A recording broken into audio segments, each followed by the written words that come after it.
don't allow computers and things like that to completely replace who and what we are. Get the education, get the training, be vocal, stand up for people's rights. So the bottom line is it's a mindset game. And if you do not embrace it, you're going to get left behind.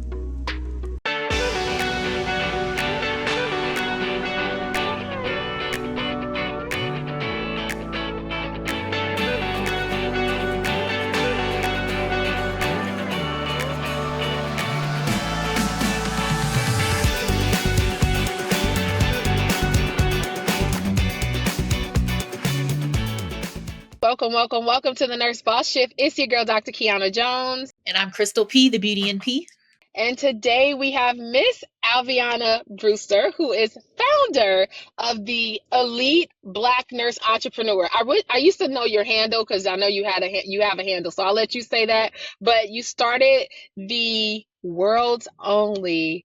But how do you say it, Alvionna? Say it for me. First off, thank you for having me today. And I am the CEO and founder of Black Nurse Entrepreneurs, the premier organization for Black nurses who are interested in launching, building, and growing their entrepreneurial endeavors worldwide. I love it. Okay, and Alvionna, full transparency, Alvionna, the BNE was my very first speaking engagement where I flew to Dallas, and it was an amazing experience for me, and it kind of it confirmed for me that this is something that I could actually do. So shout out to you, Alvionna, for making room and creating spaces for people like us. And I'm so excited to have you on. And I cannot believe you have just now, we've been doing this for now 2 years. We should have been got you on because you have so much value to bring to the community. But I want to start with getting a little background so everyone, those who may not have heard of BNE, to kind of give a little background of how you even started with this community for Black nurse entrepreneurs, and just give us a little bit about your nursing background and journey as well. So I started nursing in 2005 as a cardiovascular telemetry nurse. And so practically all over my career has been very heavy cardiology. I've gone from tele to day surgery to cardiac rehab to ICU, pre and post, PACU, you name it. I've kind of done it except for surgery. And so around the 2012 mark, I kind of had this revelation of I'm wanting to do something different. My life, this can't be my life. I need to do something different with it. And so I started dabbling into entrepreneurship. And oftentimes people don't recognize that my first entry into it was my crafting business. I would make a lot. I sew, I paint, I draw, all those things. And it was a scapegoat for me as far as getting away from the stresses and pressures of the floor. But it also was that entry into entrepreneurship where I was doing something and exchanging it for money. And so that sparked the love of it. Around 2015 is actually when I launched BNE. And the purpose of BNE was, at that time, I was starting to become active in some nursing groups, and I noticed that they really weren't allowing people to advertise.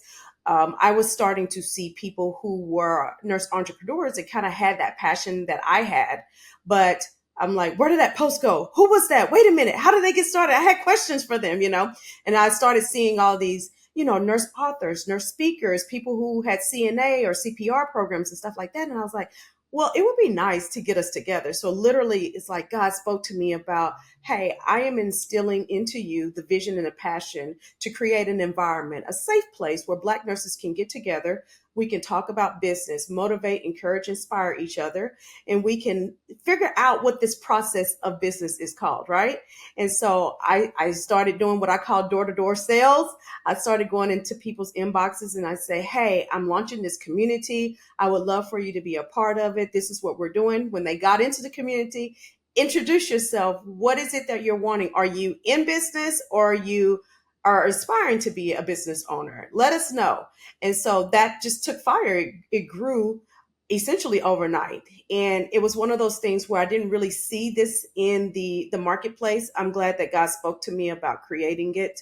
And it's just one of the things that has become my true passion and desires to help Black nurses to be able to leverage their skill set in order to launch, build, and grow their businesses. This was I have a story, and listening to you talk just reminded me. I forgot that my very first, okay, I stumbled upon B&E searching for something that was a space that I felt could feel safe in, right? I was not an entrepreneur at the time.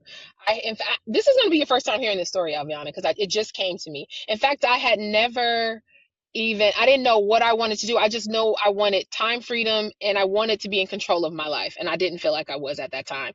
Definitely not a vocal person. I hadn't went through therapy yet or had a mindset coach yet, right? So I was way more withdrawn and isolated. But I remember I joined your group and I was watching the post. So I launched my 2017. This had to be in 2016.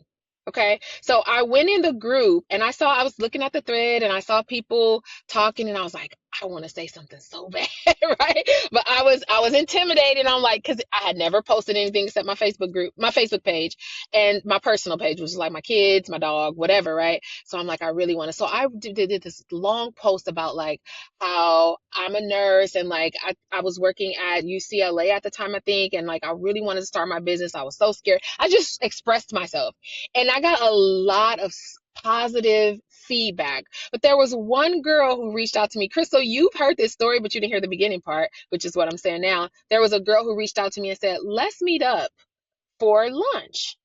And this, remember, Crystal, I tell the story, I'd be like, I thought she was a lesbian. I was like, what, was she trying to hit on me? No.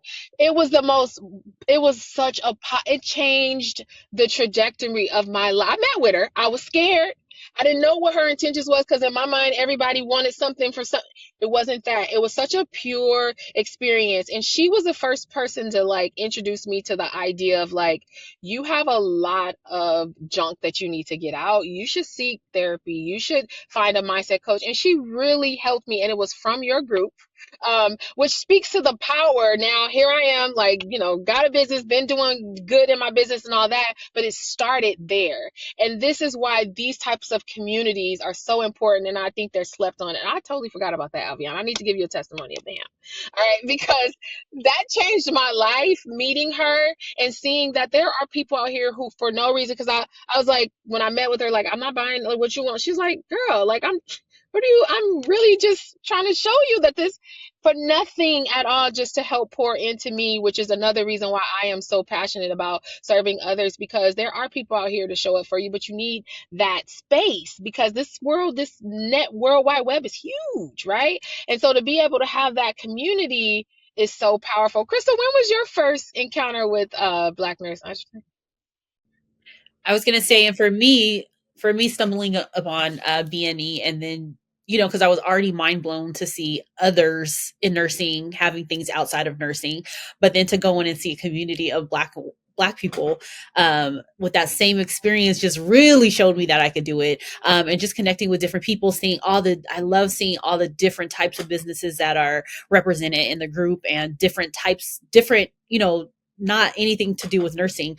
So yeah, we always speak about community on this podcast, but just loving your community and then going to your event in Dallas and seeing all of us in a room and just connecting in that way was just so powerful and truly showed me that I could do this thing. So thank you for that, Alviana. Well, I appreciate it. And really, it speaks to whenever you follow the calling and the purpose, right? You get to hear these types of stories. This is what makes entrepreneurship worth it for me because nursing was good, right? I got to save people's lives. I got to be with people at the most vulnerable point in their life, right? But there's something special about what I do now, getting to see the generational changes that I get to make. And people literally saying just what you're saying. My life just changed in this moment of a post or event or a connection or something that happened that changed the trajectory of my life. So what I would want to convey to your audience is that, hey, this is one of the reasons why we talk about entrepreneurship is because of the type of servanthood and the type of changes, the incredible impact that you can have on someone's life it's amazing. It really is. So thank you for sharing that with me. So I have a question for you because I'm sure, I don't know where the community is now. How many members would you say you have in the Facebook group as a collective right now? Where are you? Right around, we're at the tip of 23,000. Okay, so with 23,000 people, that's a lot of impact because that's first. level impact, that can be second, that can be third, like it can continue to go out, right? Why are nurses, from your perspective, what is stopping us? Why aren't we all like those who want to, I'm not judging those who don't, right? But why aren't we really leaning into our fullest potential? What do you, from your perspective? I think a few things. I think fear plays a big part of it. You know, we naturally are afraid of the unknown, right? Nursing is safe. We spend a lot of money to have these fancy titles and degrees. And what we do know, or what we think we know about nursing and healthcare, is that we can go in and we can make a dollar. We know that, right? But I consider that to be a pseudo sense of security, because at any moment, anytime you're working for someone, at any moment, they control that and they can snatch that security away from you. And that's one of the reasons why I also encourage entrepreneurship. I think that there's a mind shift change that has to happen, a mindset change that needs to happen. Oftentimes, people just don't know what's possible, and that's part of the reason why I do what I do. Is because I feel like if I can show you the example of a nurse who owns and operates their own LVN program, then that idea that you had to do that now becomes a reality, right? If I can show you how we had a nurse to get a contract with the NFL and be able to do COVID testing during the Super Bowl, if you see those types of things, then it now becomes tangible for you.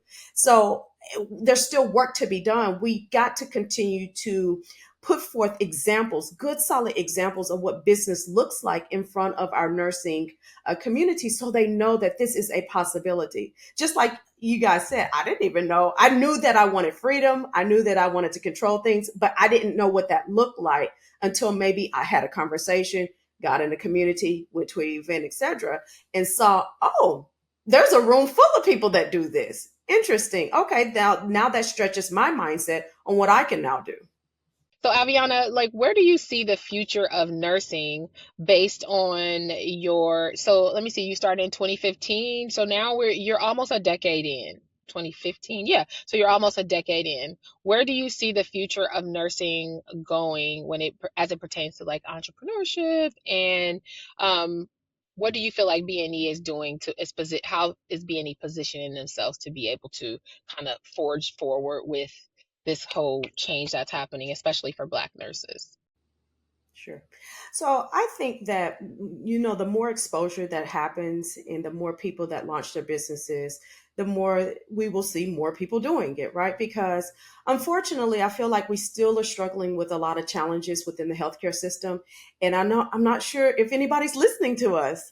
And so because of that, I feel like there is an exodus that's taking place. People are recognizing that I can still serve as a nurse, but do it under my own terms, right? And so I also feel like I believe it's a two-part conversation. I believe in both entrepreneurship and entrepreneurship, both, right? So those nurses who are still there at the bedside or within healthcare systems and they want to stay there, then I encourage you to become the best entrepreneur that you possibly can be, right? Get the education, get the training, be vocal, stand up for people's rights, evoke change, and be on create policy changes, right?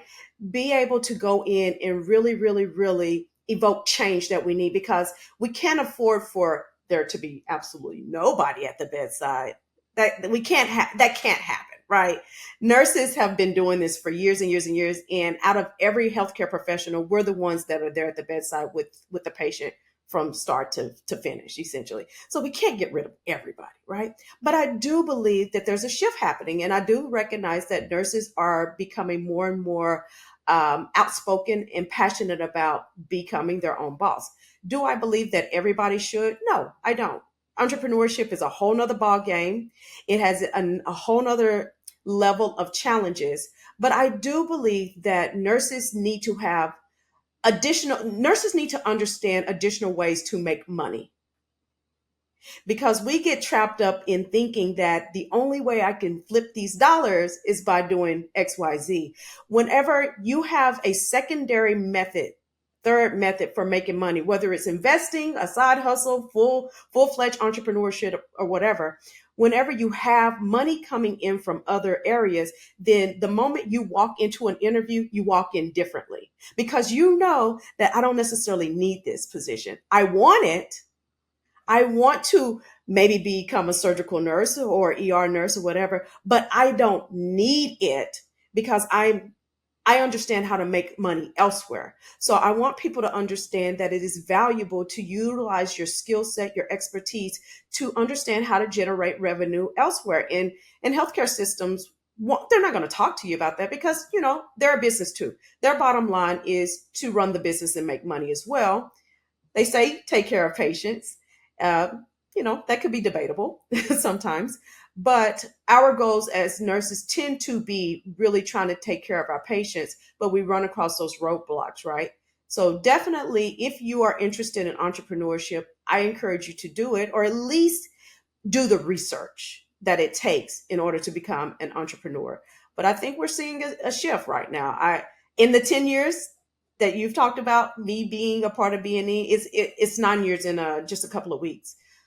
I have never seen this many entrepreneurs in my life. And to be at the forefront of that is really a very proud moment to say, okay, I was able to help people to create generational wealth and a legacy for their household or their communities is a big deal for me. So I see a shift. There's a shift happening. I encourage the shift. And hopefully healthcare is paying attention to that shift that's happening. I don't know if they're going to make changes or not, but what I do see is nurses are making changes quickly. I have something, I've been kind of battling with this idea. Like you just said that we need nurses at the bedside, which we know we need people to take care of. We're going to be old one day, and we definitely don't want an empty nursing workforce for bedside. We're going to have to be doing our own blood pressure and pulses after a while. But okay, so I say that too, but I think because I'm reading so much about like AI and all these changes that are happening, I don't feel like it's our responsibility to worry about. It's their response because ultimately, if they're when AI, 41% of our jobs, they say, right, over the next 5 years are going to be gone. And it's not just blue collar, it's nurses, it's white collar, it's doctors, it's a lot that's about to happen. And if we don't look out for ourselves, they can get somebody for $9 an hour and not pay you 50. It makes financial sense for them to do that. How do we balance that? Because I get conflicted from a moral perspective. Like, I'm gonna be old one day, please. I don't necessarily want a robot, I don't think. But then I start reading the data and I'm like, well, in some cases, like when it comes to reading my test results and like giving me diagnoses, and maybe I might want AI involved, right? Because the accuracy is, you can't deny that, right? So how would you say, and this is kind of an AI question too, and I'll tell you where it stems from, but is it our responsibility? And how do we balance it? Because like, how do you stay because you look, what do you do if you want more and you see opportunities that's happening right in front of our eyes? You definitely don't want to miss that. So where does the balance happen? Where can we be a little bit selfish and it's okay, and then we still keep in mind, like from a ethical perspective, we're still morally sound when it comes to like being available to the older generations and things like that? Where does that balance happen? I think we have to change. This is a loaded question. There's a few things I want to address. First of all, I taught an AI class to healthcare providers a couple of months ago, and I told them, because I love AI, right? But I believe that with anything, it needs to be used morally and ethically proper, right? And so I talked to them and I told them about, you need to get on board now at the beginning of it because it's moving very quickly. And a lot of times people are not on board with it because, again, fear of the unknown, like, oh my God, there's a robot that knows. But you got to think about something too. There has to be this mindset shift because that's the same thing that has happened throughout the years. When computers came out, oh my God, I don't want to. You just think about the older generation. Oh, computers. We're charting on computers. Oh, I'm used to writing my notes out. What do you mean you don't have to carry around medication cards? What do you mean you could go look it up?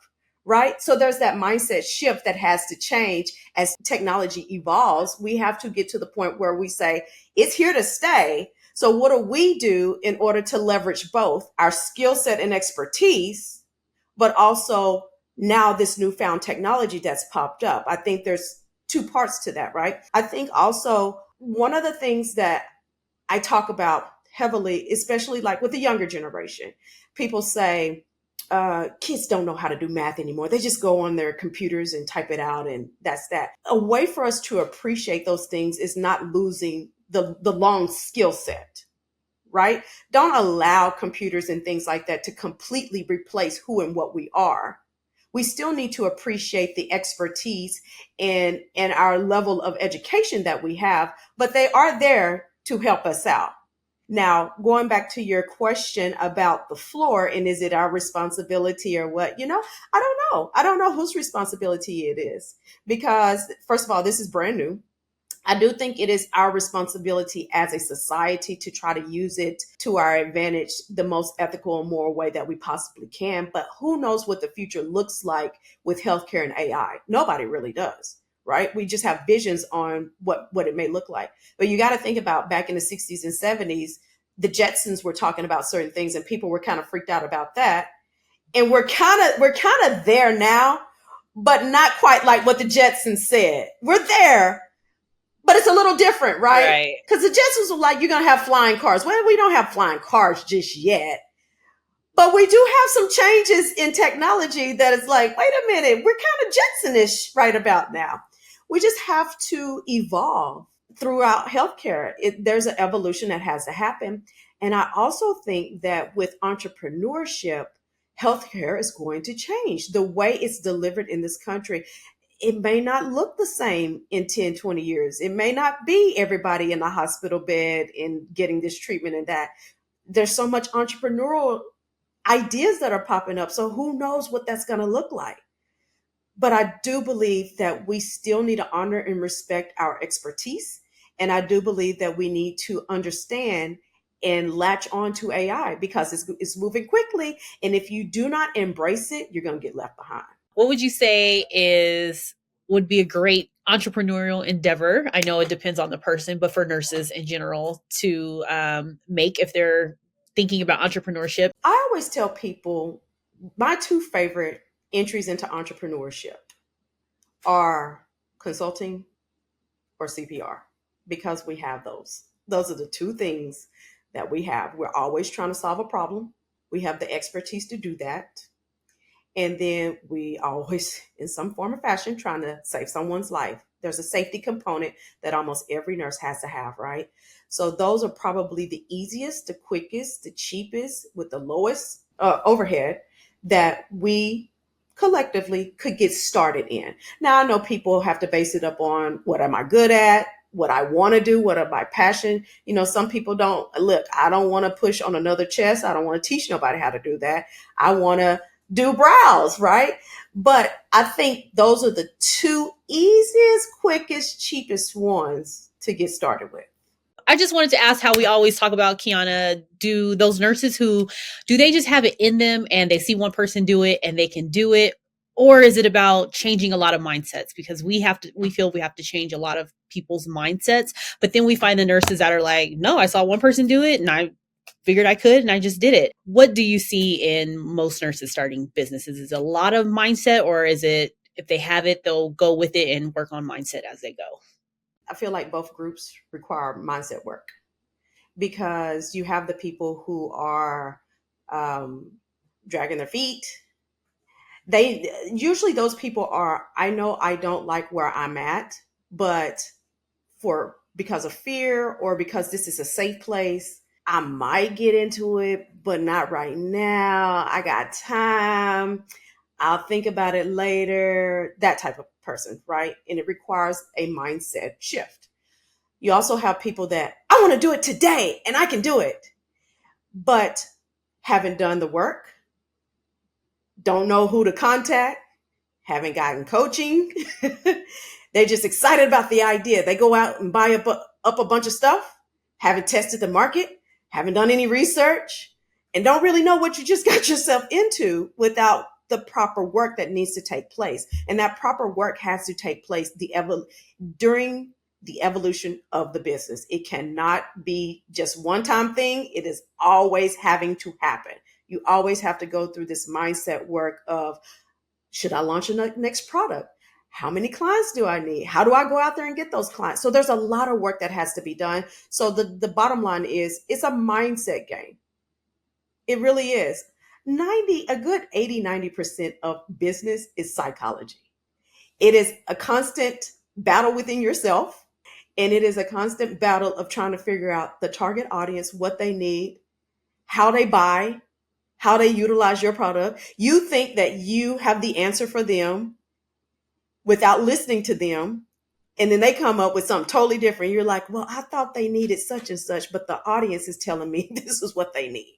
It's a constant psychological thing. And if you don't understand the psychology of business, you're missing out on a very valuable piece of it. It's not just about money. It's not just about products and services, but there's a psychology to it that sometimes we forget about.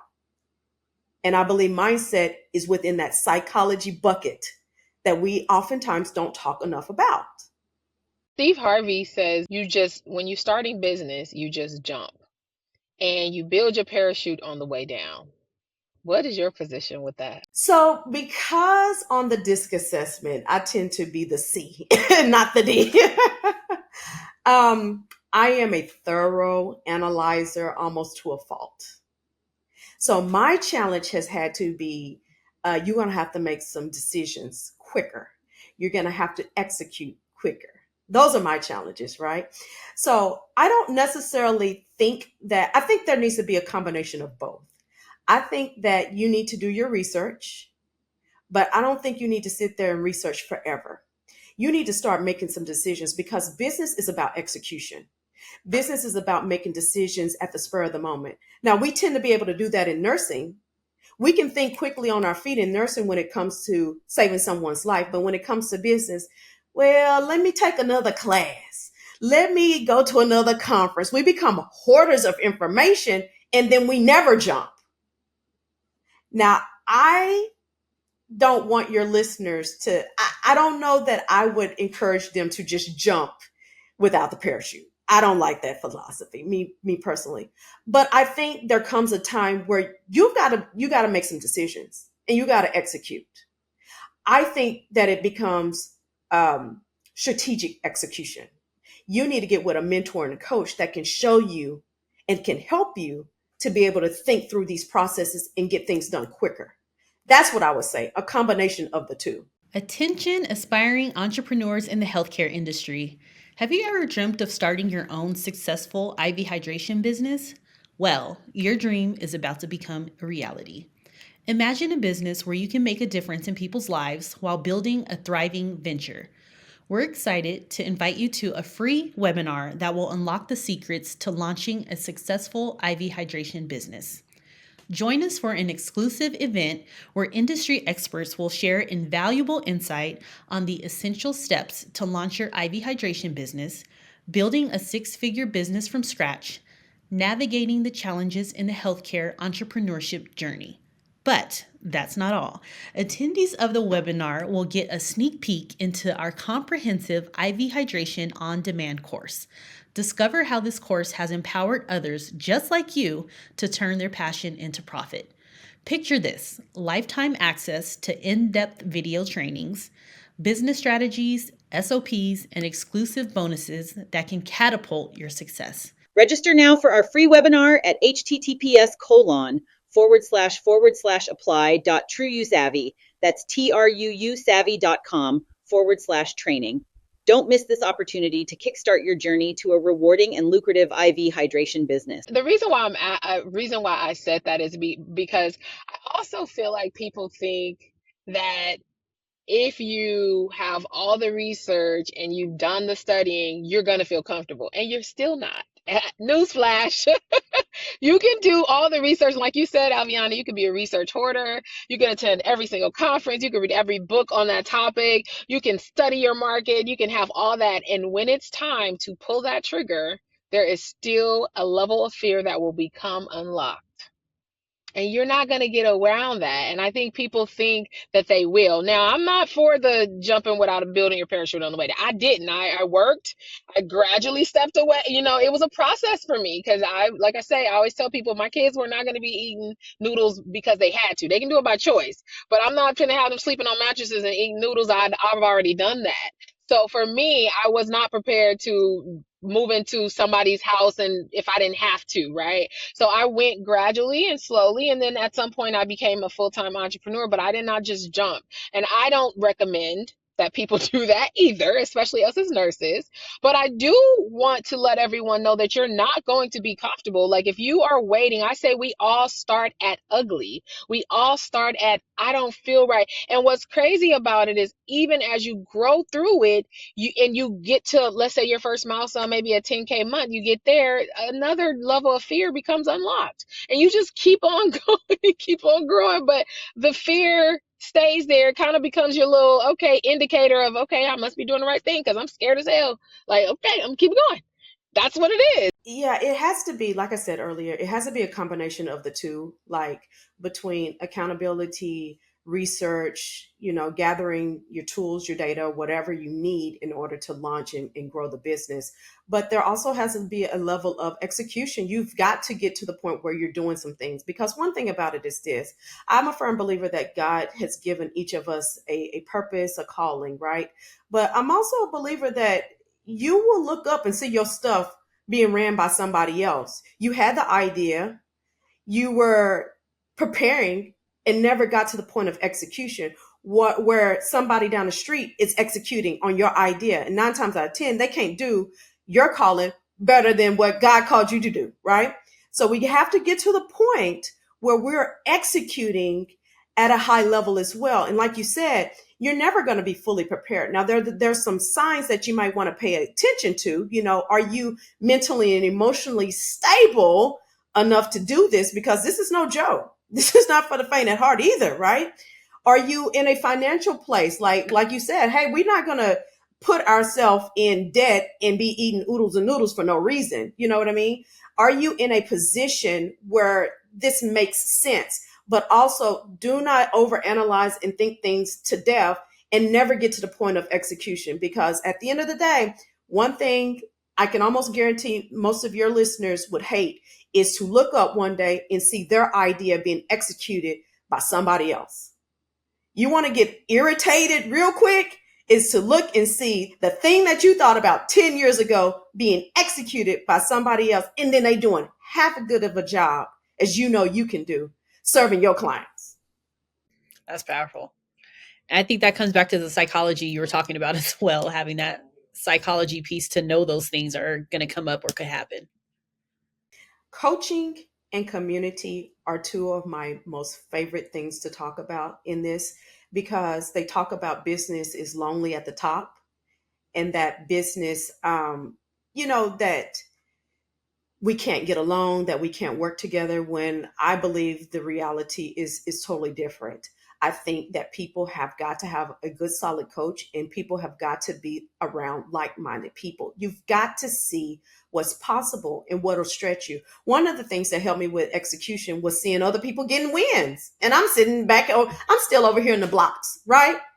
So I started seeing people like, wait a minute, this is what you did? And then it becomes a friendly competition, like, oh, wait a minute, I'm gonna get my landing page up too now. Wait, I'm gonna have my stuff up. You're not fixing to leave me behind with my raggedy website. I'm about to get my stuff up and going, right? So being in a community of like-minded, let me tell you something. Pure transparency, B&E helped me. When I started B&E, I really didn't have a good solid business. I had a hobby that I was getting money for. It's a difference. There's a huge difference. B&E taught me business. B&E pushed me to become a better leader and a better business owner. If I had not have been in B&E, I wouldn't be where I am now.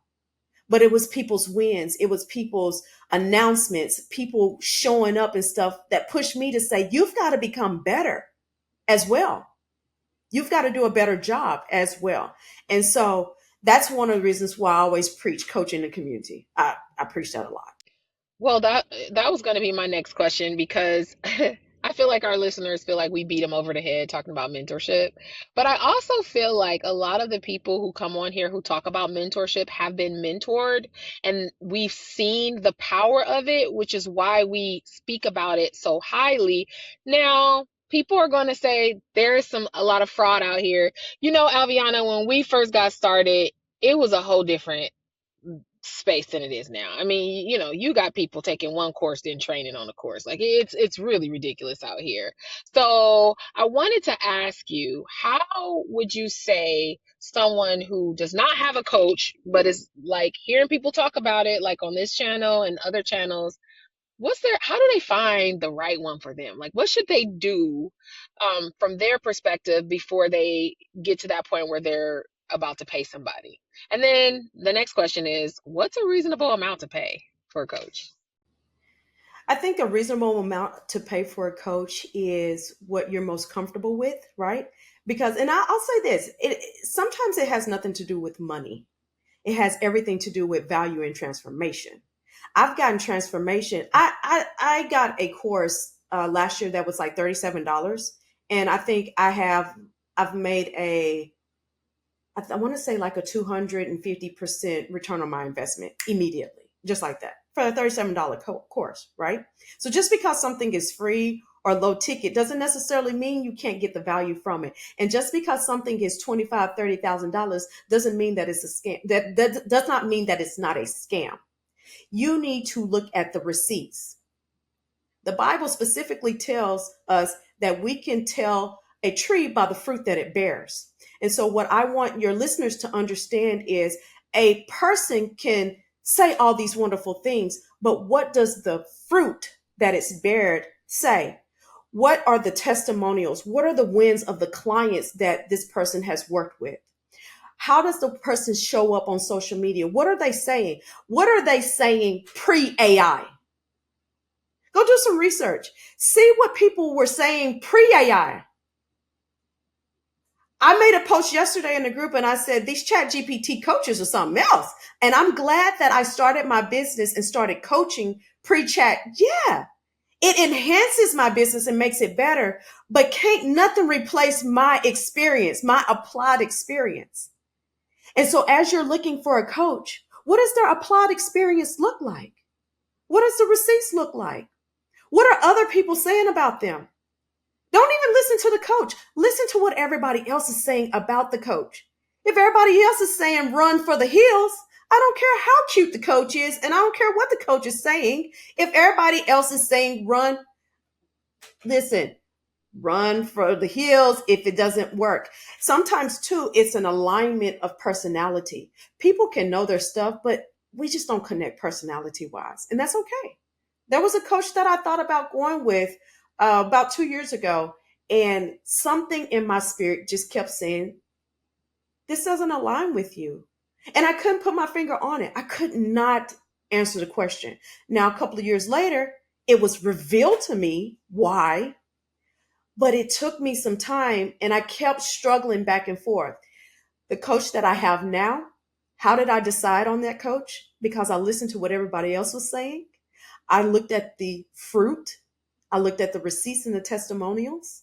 I looked at the years of experience, and I looked at our alignment and connection. When I sat there and watched him deliver, I say, that's me in a few years. That's the type of coaching I need. And one thing that I want your listeners to understand is in business, you're going to lose money. You're going to lose money trying to find a coach. You're going to lose money with software. You're going to lose money with assistance. All of that. You're going to lose money, but what you will gain in return is valuable information. You'll gain valuable data, and if nothing else, you'll learn what you don't like and what not to do. It's just like dating. We kiss a lot of frogs before we find Prince Charming. Business is the same exact way. You might go to a coach. You may spend tens of thousands of dollars. You may not get what you want or think you deserve with that coach, but at minimum, that has prepared you for the next encounter. Who is my next coach? Because that didn't work out. But don't give up, because people will be like, you know what? To hell with this business thing. I'm not going to do it because I had a bad experience with this coach. Well, you didn't stop dating. You know what I mean? You didn't stop shopping at Walmart because you had a bad experience with the checkout person. We don't stop life just because we have a bad experience. We learn from that experience and move forward to become better. That's what we do. You know what's crazy is, and then Chris, I don't know if you have a follow-up question yet, but what's crazy to me is people heard you say $10,000, you didn't have the right coach, and then go look again, and they're like, that's it. Like, I'm gonna lose 10, possibly I can lose $10,000. Yes, but what can you gain? I think if we stop, just, you got to be prepared. I don't know necessarily that they're ever going to be comfortable spending anything, right? Just how people are, but you got to be prepared for what could happen. But you also have to understand, if you, once you get the right person, you can recoup that times 1,000 as a business owner, and it happens like that. Like, it's like lose, lose, lose, lose, lose, lose, lose, win. But that win, all the losses plus some interest is what you're gonna get in that. And that is the part that people don't want to go through, to lose, lose, lose, lose, lose, lose, lose. It's a lot of L's. It's a lot of L's, and I call them lessons. It's lessons, but it's a lot before you get to that W. But I think people think that the W is usually going to be like, no, most likely if you are growing, because you're never starting from scratch again. Once you start from scratch, you're never again starting from scratch. So if you're growing, that win could shoot you to the moon. Business is about consistency and staying the course, really. The people who are the most successful in business stay the course. That's it. They did not give up the moment things got tough. They stayed the course. It really is a survival of the fittest kind of mentality. The people who are not cut out for this won't last. Don't give up. They won't. And one thing that I want your listeners to understand is, this is what I find so interesting between nurses and entrepreneurship, nursing and entrepreneurship, is nurses will pay tens of thousands of dollars to go to a college and university for them to teach you how to be a real good employee. They'll teach you how to clock in and clock out. They'll teach you how to hit a glass ceiling real quick. Entrepreneurship will give you unlimited opportunities, but we're afraid to invest into our future. We will flunk out of a school in a minute and go up the street and sign up for a new school. We won't, the moment the guidance counselor says that this program is $50,000, we say, what do we need to do to sign up? Where is the financial aid? How many shifts do I need to work? Let me ask my husband. We do all these things to try to figure out how to get in nursing school and pay for it. Not once do y'all be over here talking about, oh, that's too much. I ain't signing up for Chatham University and stuff. Y'all don't be saying, y'all be like, how I get in. Y'all don't never slam your hand down on the guidance counselor's table and tell them it's too much, I'm not paying that. But the moment a business coach says, I can take your business to the next level. No, you can't. It sounds like a scam to me. I don't know about, y'all, come on now. And at some point in time in our business, we're probably going to want our customers to trust us and pay high ticket with us at some point in time. And it's kind of hard for you to have that expectation of your clientele when you yourself are not even willing to invest that within your own self. Come on now. You're going to lose. You're going to lose money. Just get ready for it. It's coming. Nobody wants to lose money. Nobody wants to lose money. But you're gaining, but you lose money, which is tangible, but you're gaining lessons. You're gaining value that is intangible. That's what people don't understand. Money is, I'd rather lose that than time. Sorry. I'd rather lose money than time. I can always go pick up, like, you guys think y'all making it. You're not really making it, but okay, we can say that. So you can always go and pick up a shift and make money. You cannot get back your time. So I think that's the way to look at it. And Myron Golden always said his biggest regret is that he didn't do it faster, because his son, died in a motorcycle accident. His parents passed on. He said, I wanted to show them this life. But there was a lot of fear and other reasons that he didn't get to it as quickly as he's wanted to. And he says, get there as fast as possible. So if you paying somebody, once you vet them and, qualify them and all the things, you're paying them for your time. You're paying to get you there, to give you the blueprint of whatever it is that you are trying to do. I think also people miss that they haven't spent the time to take even inventory on themselves. Like, you don't even know what you need a coach for. Like, do you know what you just like, I see you made $1 million. I want to make $1 million. Can you coach me? But it's like, what do you need? Like, what are your strengths? What are your weaknesses? And you should really find a coach that has those, your weak areas, as your background, Chris. Your weak areas, I keep putting you on mute. That's why I'm putting you on mute. Your weak areas are their strengths, so they can grow that in addition to you having all of these strong points. And I think it's not calculated enough. And I want to ask you a question. And I'm fully transparent about my coaching investment. I have, and every time I've invested, I've been extremely uncomfortable. I've been extremely afraid. I felt like everybody was going to take my money and run. Every single time.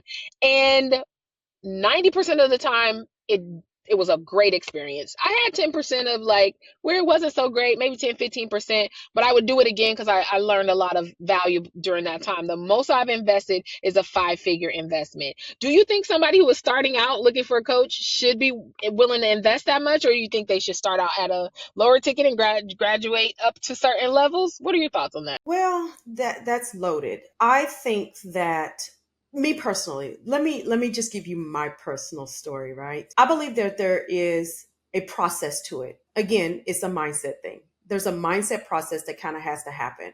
Most people out the gate are not willing to invest $25,000-$30,000 on an idea that they have. You know what I mean? Most aren't. But I do believe that there's a process. In the very beginning of my business, my money mindset was terrible, terrible. 1999, let me sign up for that program. What you mean I got to sign up for $500? Oh no, honey, that's too much.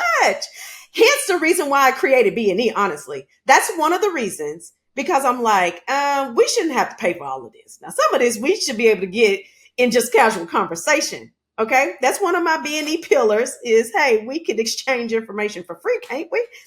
Now I've grown a little bit more, right? But I started, the first investment that I made in true coaching was a $9.99, I think. The next one was $500.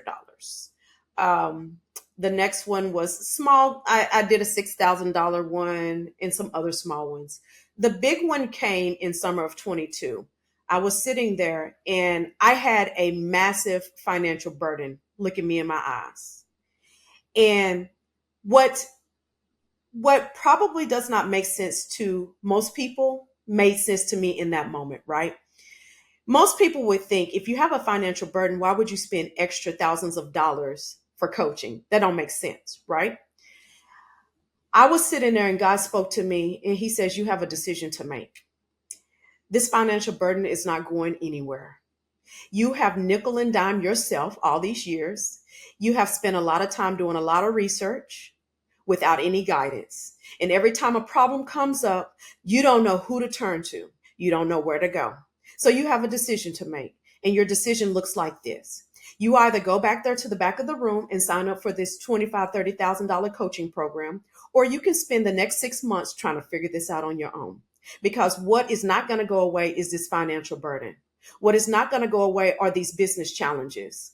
What is not going to go away is me looking over your shoulder asking you, Alvionna, what are you going to do? So I did what probably seems like the unthinkable.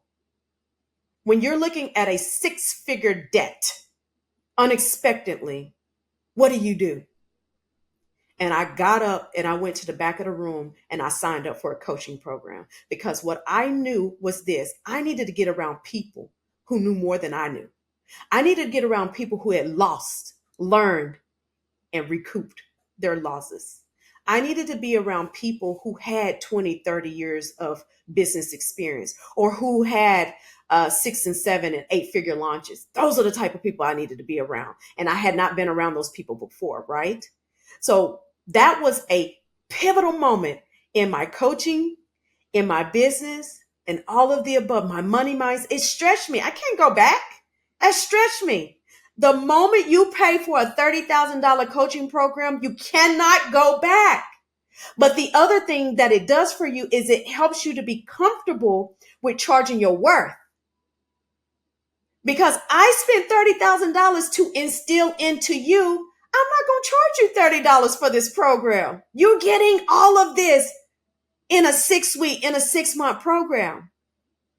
So it stretched me beyond. And plus, I got the tips, the gems, and the jewels that I needed in order to make the business better, to become better.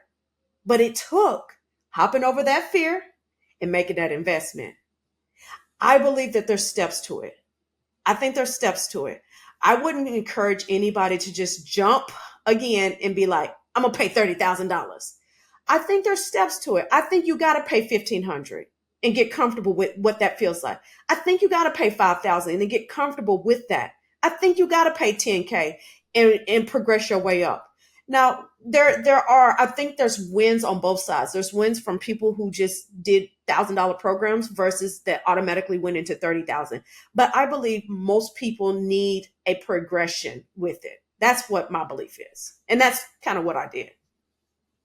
Also to learn what you need and are looking for in a coach too.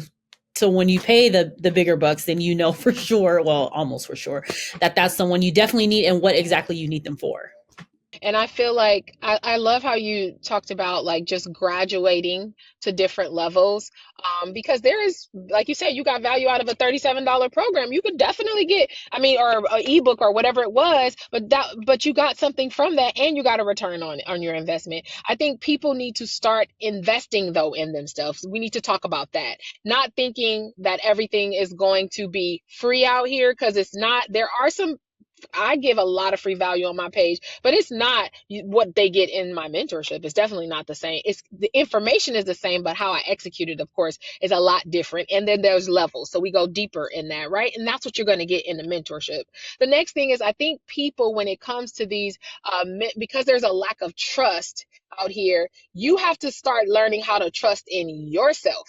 Right. And that's another, your decision making. I think that is what happens when you graduate. Like when you gradually pay more and more and more, you start to trust your own decision making capacity to even select a mentor and or a coach. But I also love that you mentioned about the whole fact of when you are in that bind, because I've had them too, where I was shaking and I really didn't have it, but I knew I had hit a ceiling. I only knew what I knew. And I needed to, yes, I didn't have the money, like it wasn't just laying around, but I needed to penetrate that ceiling, that knowledge ceiling, that gap. I couldn't cross it because I had gotten myself so far as I could get from the mentorship that I had before. It was time for me to break through that, which required an investment. And I think people don't understand the psychological piece. And you mentioned psychology and mindset a lot of times, that there's a psychological piece with making such a large investment. The way you show up, you invest in a 5-figure investment, is just different because of the potential loss. You're like, this gotta happen. Like, so I think that alone, and Alex Hormozy talks about the value, your price, and your value just based on your price. If you are too low, you can't be the best. Nobody is going to perceive you as the best if you are low compared to the other people in your industry. If you are more expensive, they're automatically going to relate that to the best, even if you may not really truly be the best. So there's a lot of value in pricing and all of that. But I love that you talked about that, because I think it's often missed. People think, well, I don't have the money. It's like, oh, well, that's really why you need to be in the program. Because you don't have the money. Oh, that's uncomfortable. Oh, well, that's really why you need to be in the program. Because if it was comfortable, you shouldn't be doing it if you're trying to stretch yourself. What's comfortable is going to go get that next shift. If that's what's comfortable, do the opposite next time. It's the same that my coach says. He says that, a lot of people make excuses. They'll say, well, I don't have the money to come to the event. And somebody else is saying, because I don't have the money, I need to be at that event. Or somebody says, I can't be at that event because of my kids. And somebody else on the other side says, I got to be at that event because of my kids. He says that all the time. It's perspective. It's how we look at it. Is it a 6 or is it a 9? Which one is it, right? That's so true. Yeah, it is. I'm telling you, it's a good 80-90% psychology. It really is. And it's so unique because we learn so many interesting things about ourselves and how we move. There's a difference between an employee mindset and an entrepreneurial mindset. It's two totally different things. We move differently. We have to think differently. It's the difference between going from a safe environment that's structured, that tells you what to do, when to do it, to going to this new environment where you have this pseudo sense of freedom, right? This business, baby, I got free. I can wake up when I want to. I can go to bed when I want to. But we forget that the business requires structure and boundaries and things like that. There's such important, valuable mindset shifts. And one piece to that is if you don't have good, solid coaching and mentorship, you may struggle with weeding through that, with going through those shifts that have to take place. No, I'm glad we spent this time to talk about it. Yeah, because Crystal, I know you get questions too. I get questions. People like, well, how do you find a mentor? How much do you spend? How much? It's just like, I know mine's, I started in about COVID time, so it was a whole different market than it is now. But even still, always with the coach, I've still had way more good than I've had bad experiences with investing in mentors and coaching. And I just recommend it to everybody. So it's great to hear you say it. And honestly, when most people come on here, they always say, get you a coach, get you a mentor. So it's the common theme. Before we head out, and thank you, we're gonna need to end up doing a part two again because y'all, it's so much to unpack though. Like it's a lot. But I do want to ask you if you have some tangible actions, like some homework that some of our listeners can do that can help them kind of continue on their path, either their path to entrepreneurship or even to grow as an entrepreneur. What's one thing that you feel like looking back over your career as an entrepreneur has been one of the most impactful things that you now can look back and say, like, this really set me up for a great foundation as an entrepreneur? What would you say that one thing is that they should do? Coaching, coaching, coaching. Um, let me just give you a couple of other things too, because I think it's you just can't give one on that one. You can't just eat one chip, okay? you We've talked about the mindset shifts that have to happen. That's incredibly powerful. And I don't want your listeners to think that I only just need a coach. You got to do the mindset work. You have to do that. What is a tangible thing that, because I be trying at the end of this, I want to give them something that's like, you say the mindset shift has to happen. What does that mean? What action do they need to do that shows that a mindset set shift has actually happened for them? What does that mean? Oh, that's a loaded one too. I think a few things. I think there needs to be some self reflection. I think we need to take time out to think about how we were raised and what we were taught about money, right? Because business requires us to get out. We have to do crazy, what looks like crazy things in business. Why would you spend X amount of money on that? Why would you leave your good paying job to go launch a business? We have to do things that our parents told us not to do. Don't use credit cards. Don't use business credit.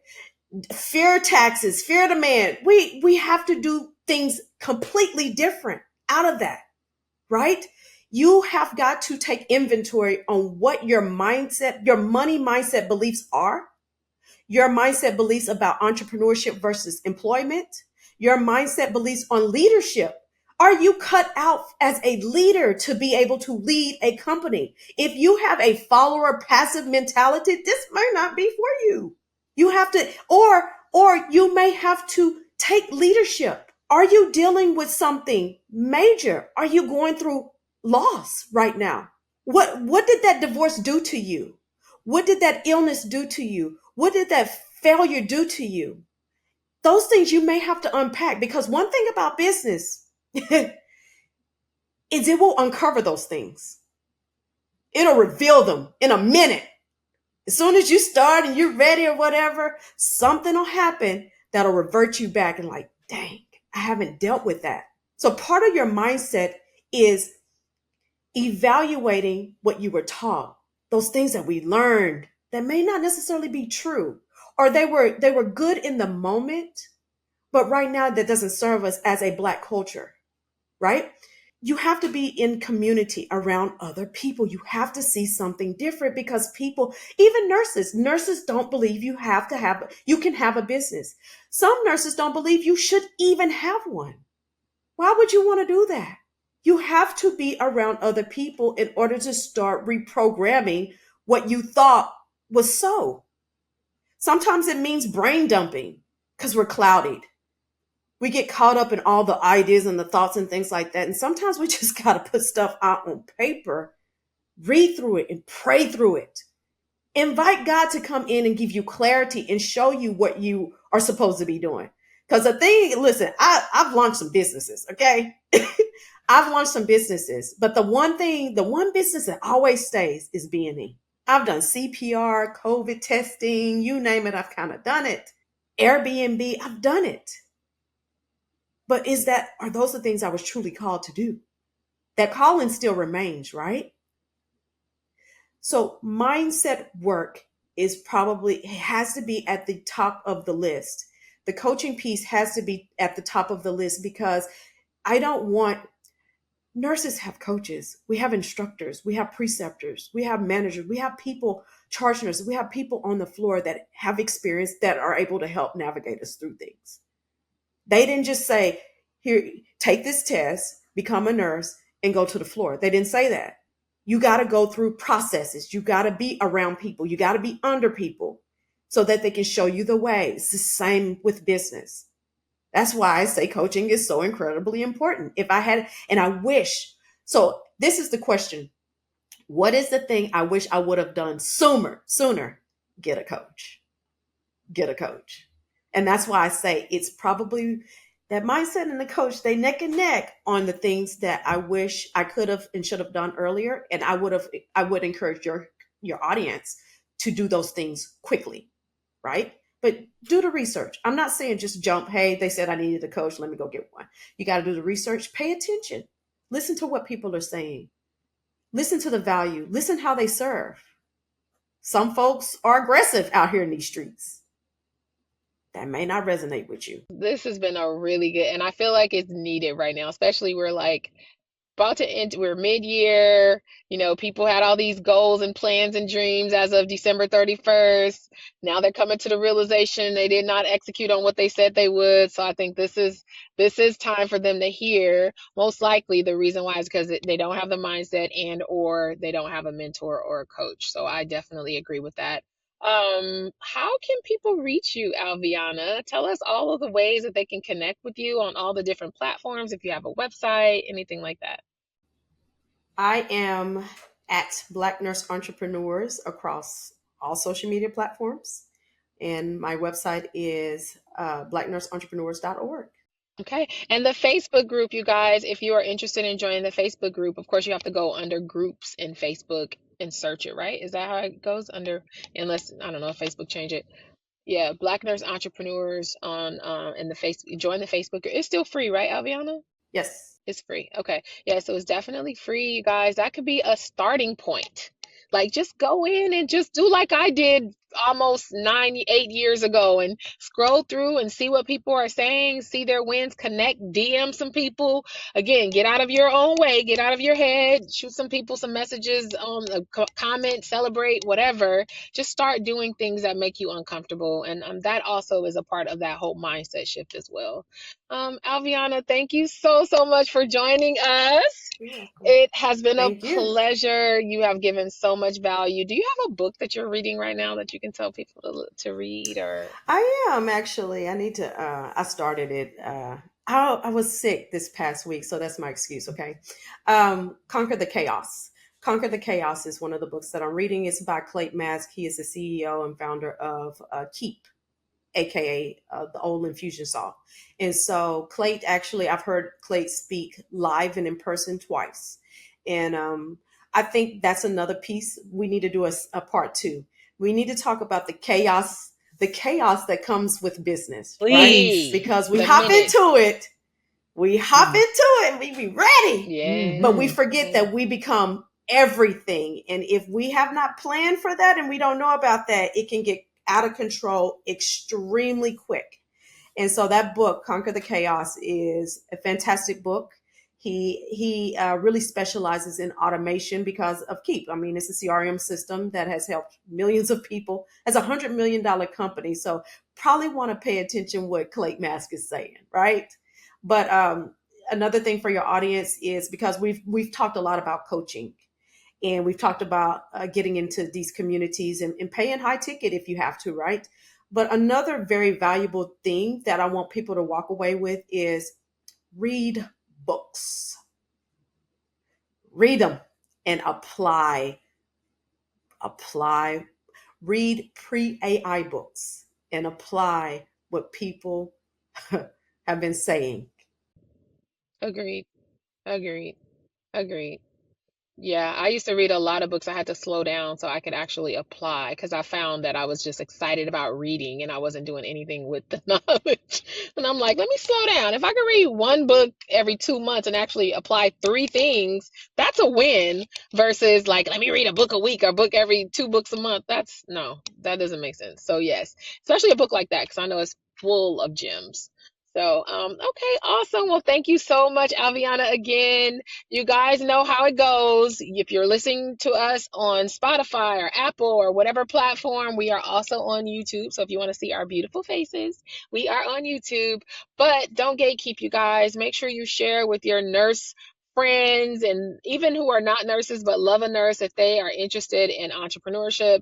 I know we talk to nurses and nurse practitioners, but these principles can be applied to any business, any industry, you guys. Go ahead and share that podcast. If you guys have certain topics you want to talk to us about, us to talk about, make sure you let us know in the comments what topics you want to hear, or if there's a certain nurse influencer or nurse entrepreneur who you want to hear from, let us know there. Also, Alviana, thank you so much for joining us. I know we went way over, but it was Thank you. necessary, and I No, believe they're gonna listen all the way through on this one because it was so much value. But we good. I we are want them to. yeah, they need to. Okay. And we are going to do a part two too, because I just feel like there's just so much more we have to unpack for nurses. I want to do one with you on AI because I've been in the AI space too, right? So I done changed my bio to AI expert girl because your girl been investing heavily in learning about AI. But we'll talk about Crystal took us off. I know she was like, no, nobody care about AI, girl. Bye. But me, I'm in it. I'm like, let's have a whole podcast talking about AI because I got some predictions myself that I would love for us to kind of dive into and mastermind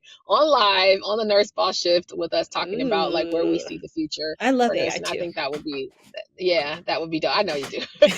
I think that would be dope for us to do. So, all right, you guys, until next time, don't Yes. forget we drop our episode every single week. So I hope you guys know it's every Yes. Monday, and we actually been sticking through it in 2024. We're so Yes. proud Yes. of Yes. ourselves. Yay. So make sure you look out for the new episode, guys. Until next time, and reach out to Aviana. Go join Yes. her Get in the membership. group. Go. She has a lot of other products to offer you guys Communicate. too. If you love Yes. everything about her, she has groups and all the things. So make sure you get over there, connect with her as well. Until next time, you guys, take care. Goodbye. Bye.